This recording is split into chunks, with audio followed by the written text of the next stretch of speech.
Bien, bonjour les amis, de nouveau. Nous voici au début d'octobre.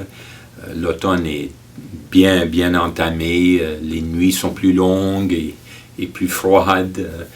Ouais, c'est l'automne.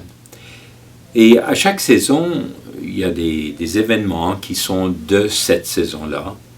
Or bien, pour nous autres évêques, une des choses de l'automne, c'est toujours la plénière. Donc la plénière de la conférence des évêques catholiques du Canada, la CECC. Et d'habitude, on aurait cette réunion qui rassemble tous les évêques du Canada. On aurait ça pendant 5 jours à un centre à Cornwall. Or, pas cette année. Alors, ils ont décidé, on va tout de même avoir la plénière, mais elle va être virtuellement. Bon, une chose à considérer, c'est que des zones de temps, d'heures, on en a 5,5 au Canada. Alors, qu'est-ce qu'on fait là-dedans? Alors, ils ont décidé que nous allions avoir 2 heures chaque jour et tout le monde y participerait. Et de fait, ça a bien marché. Ils avaient une belle maîtrise de la technologie. Il y avait un modérateur qui faisait sûr qu'on savait quoi faire, quel bouton toucher à quel moment. Mais ça a été bien. Et c'est sûr, les sujets ont été réduits et c'était les sujets les plus importants. Sur lequel il fallait qu'on discute ensemble, même faire des décisions. Bon. Entre autres, on a parlé du fait d'avoir au sein même de l'organisation de la CECC un bureau juste pour les questions de mariage, famille et respect de la vie. Il y avait auparavant, elle existe encore, l'Organisation catholique pour la vie et la famille.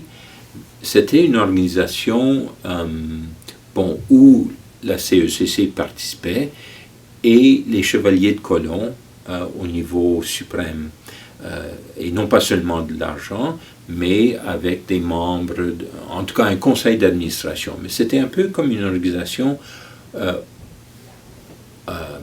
autonome, si on veut.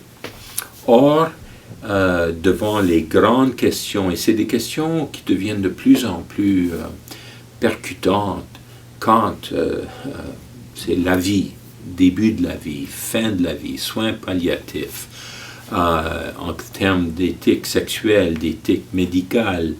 Il y a tellement de choses qui nous viennent ces jours-ci. Alors, décision d'avoir un bureau à l'intérieur de la CECC avec son personnel, un bureau propre, juste comme on a un bureau national pour la liturgie, un bureau national pour la catéchèse et ainsi de suite. Eh bien, d'avoir un bureau qui se donne à cela, surtout et de manière continue.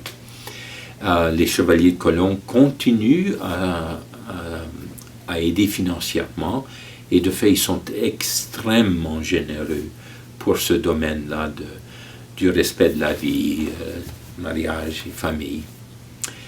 Autre chose, on a parlé des efforts d'un comité ad hoc, donc sur la question de un environnement sécuritaire en nos églises, en tous nos bâtiments, mais en tous nos services, et ça pour la protection des mineurs et des adultes vulnérables, protection de tout abus sexuel, abus sexuel surtout, mais tout abus. Et c'est un effort continu par la CECC à travers ce comité qui fait recherche et recommandations. Et le tout, c'est d'essayer de proposer au diocèse, voici ce qui est la meilleure manière dans la société et en Église de voir à la prévention, à l'éducation, à l'assurance de sécurité. Alors, comment prévenir qu'il y ait aucun abus par prêtre, diacre, laïc, employé, laïc, bénévole, que vraiment c'est sécuritaire.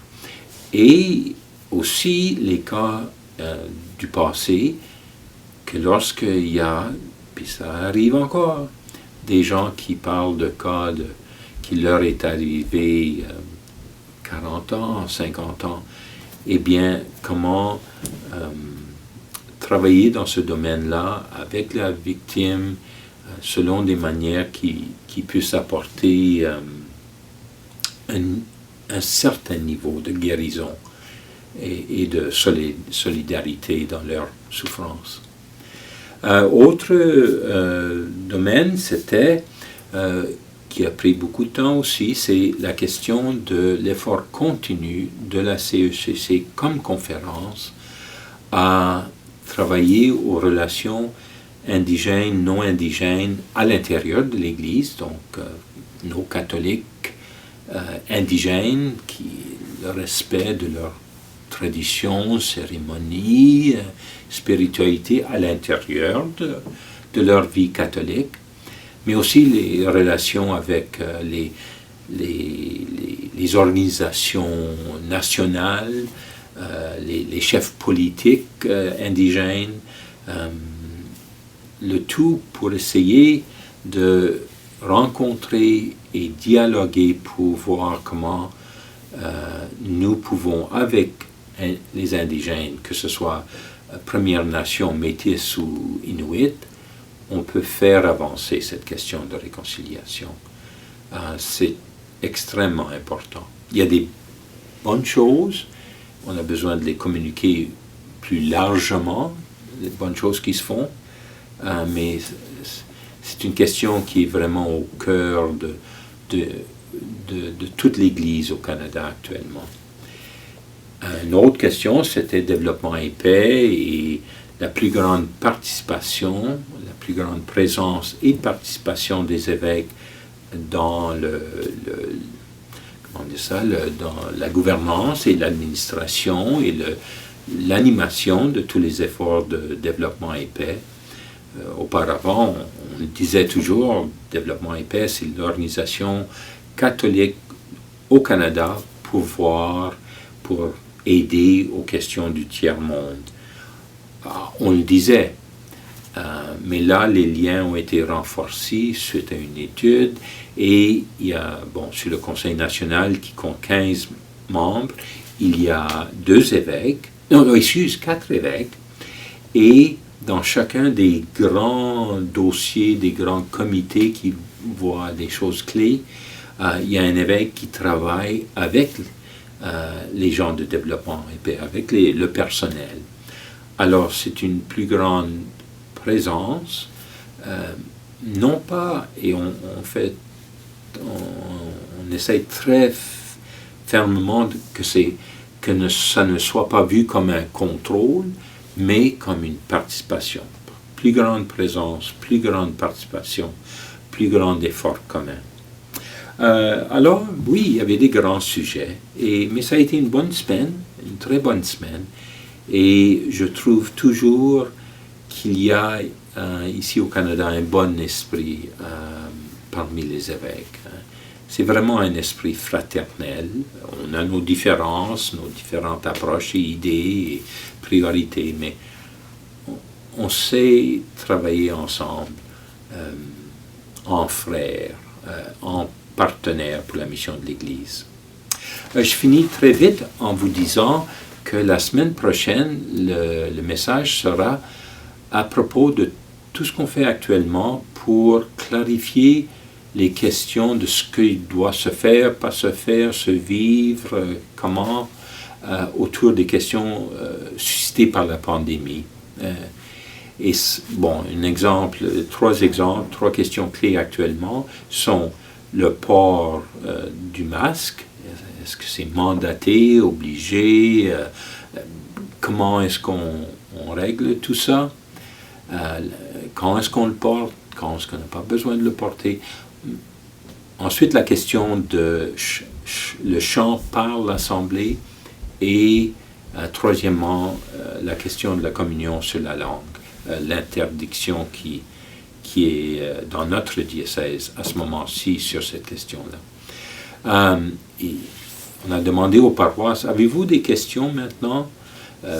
L'été est fini, deuxième vague, statut orange, et on a reçu beaucoup de questions et des prêtres et des équipes de leadership dans les paroisses à propos de cela. Alors, avec le Conseil des prêtres, la semaine prochaine, on va essayer de finaliser les approches et les réponses à vraiment beaucoup de questions de détail, mais avec l'avis du gouvernement, et pour aider une uniformité dans le diocèse. Et on fait ça en lien avec l'archidiocèse de Winnipeg et les Ukrainiens, de sorte qu'il y ait cette uniformité d'approche aussi à travers toute l'Église catholique dans le sud du Manitoba, si on veut, mais aussi en dialogue avec les évêques du Nord aussi.